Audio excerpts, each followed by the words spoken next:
महाभारत युद्ध पौराणिक युग में लड़ा गया सबसे बड़ा युद्ध था, जिसमें लाखों की संख्या में योद्धा वीरगति को प्राप्त हुए थे। इस युद्ध विभीषिका ने संपूर्ण भारतवर्ष को लगभग योद्धा विहीन कर दिया। कुरुक्षेत्र में भाग लेने वाले सभी योद्धा पुरुष थे, लेकिन दर्शकों, क्या आप जानते हैं कि युद्ध के बाद वीरगति को प्राप्त हुए सैनिकों की पत्नियों का क्या हुआ?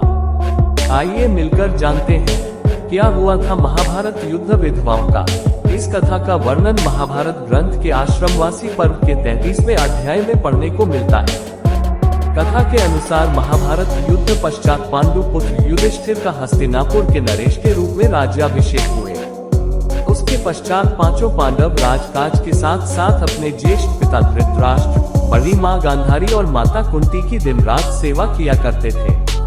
पांडवों की सेवा से धृतराष्ट्र और गांधारी धीरे धीरे अपने पुत्रों के शोक से बाहर आ गए। इसी तरह 15 वर्ष का समय बीत गया।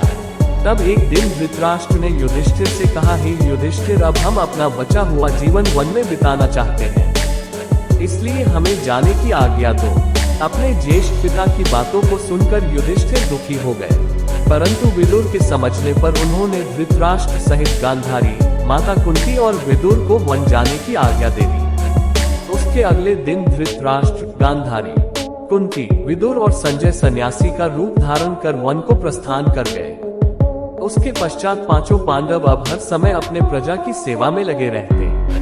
पांडवों की सेवा से हस्तिनापुर की प्रजा तो खुशहाल थी, लेकिन अपने युद्ध में विधवा हुई स्त्रियों के शोक में अक्सर रोया करती थी, पर इसका आभास अपने राजा को ना होने देती। कुछ समय पश्चात एक दिन पांडवों में सबसे छोटे सहदेव को माता कुंती से मिलने की इच्छा हुई। सहदेव ने अपनी इच्छा शेष चारों पांडवों से जाकर कहा। सहदेव की बातें सुनकर शेष तीनों पांडव भीम, अर्जुन, नकुल और उनकी पत्नियों के मन में भी माता कुंती से मिलने की इच्छा जागृत हो उठी। ये देख हस्तिनापुर नरेश युधिष्ठिर ने वन जाने के लिए आवश्यक तैयारियां करने का आदेश दे दिया। अगले दिन पांचों पांडव द्रौपदी के साथ वन की ओर चल पड़े। ये देख हस्तिनापुर के निवासी भी उनके साथ देख पड़े। उन लोगों में वो विधवा स्त्रियां भी थी जिनके पति महाभारत के युद्ध में वीरगति को प्राप्त हुए थे। वन पहुंचकर पांचों पांडव उस आश्रम में गए जहां सभी निवास कर रहे थे। बाकी के हस्तिनापुर निवासी उसी आश्रम के आसपास निवास करने लगे। कुछ दिन पश्चात एक दिन महर्षि वेद व्यास उस आश्रम में पांडवों से मिलने आए, परंतु वहां महर्षि वेद व्यास देखा कि पांडव सहित हस्तिनापुर के सभी निवासी भी युद्ध में मारे गए अपने परिजनों के शोक में डूबे हुए हैं। ये देख महर्षि वेद व्यास ने सभी से कहा कि आप लोग युद्ध में वीरगति को प्राप्त हुए अपने परिजनों मत करिए। वे सभी स्वर्ग या फिर दूसरे लोकों में सुखी पूर्वक निवास कर रहे हैं। वे सभी अपने अपने लोकों में अति प्रसन्न हैं। परंतु महर्षि वेद व्यास के इन कथनों से भी उन लोगों का शोक दूर नहीं हुआ। तब महर्षि वेद व्यास ने सभी से कहा कि अगर आप लोगों को मेरे द्वारा कही गई बातों पर विश्वास नहीं हो रहा है तो आज रात में आप सभी को अपने परिजनों से मिलवाऊंगा।